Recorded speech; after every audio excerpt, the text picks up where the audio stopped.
3 عيوب. 3 عيوب؟ 3 عيوب.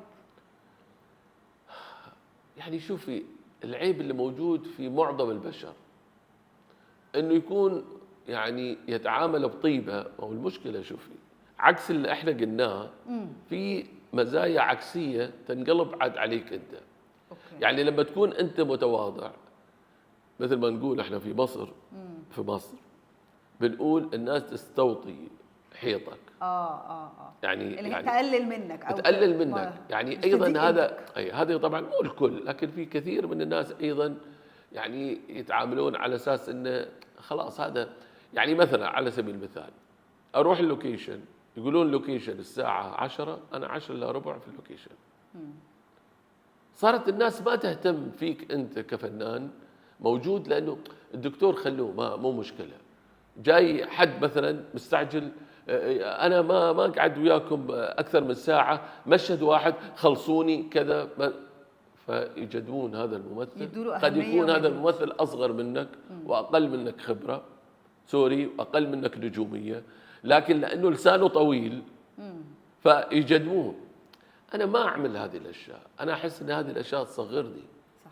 فالطيبه او التواضع او حسن النوايا، هذه الاشياء يعني تنقلب عليك انت، والناس بتبقى ضدك بدل ما تصير ضدك، لان الناس تستغلها، مش الكل طبعا. ناس كثير بس تستغل، خاصه في مجالنا الفني. يعني انا هذه تؤرق المساله، لكن شو نعمل؟ يعني ما فينا نصلح الكون. بس عصبي عصبي في الحق. عصبي في الحق. يعني شوفي، يقولون برج العقرب. احنا عندنا في ثقافتنا علمونا، اذا انت كنت في البر، تمشي في البر، اوكي، واجى عقرب امامك، خليك ساكن، ما تتحركش، لا تتحرك.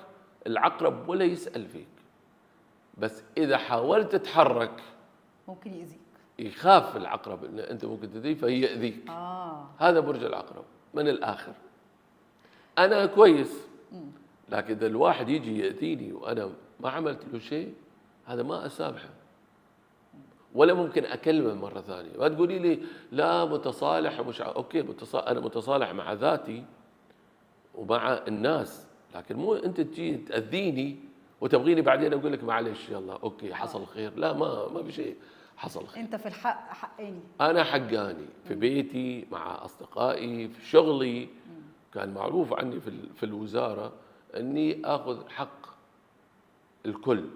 يعني مثلا في يوم من الايام انا قاعد، دخل علي احد المستخدمين الاسيويين، دخل علي يبكي، اسيوي ما بعرفه، ما اعرف ان هذا فراش في الوزاره، وعنده مديره وعنده نائب المدير وعنده رئيس قسم، ترك الدور كله تحت، ترك مدراءه وجاني فوق. ليش؟ سامع انه من الفراش اللي عندنا ان هذا حقاني، وفعلا جاي يشتكي على الاتش ار. انا نزلت واخذت حقه من الاتش ار. طب انت ايش دخلك في الموضوع؟ خلاص استنجد فيه احد الاشخاص. يعني قصدي انه بتدافع عن الحق مهما كان الشخص. لا، ليش؟ لانه ليش انت ترسم نفسك على الناس حتى لو كان فراش؟ يعني شنو هذا فراش، هذه خدامه مستخدمه، تركوا عيالهم، تركوا بلدهم، تركوا حياتهم علشان يعني لقمه عيش، علشان اخرين يعيشون في بلدانهم، اولادهم، غيره. فما اجي عليهم يعني.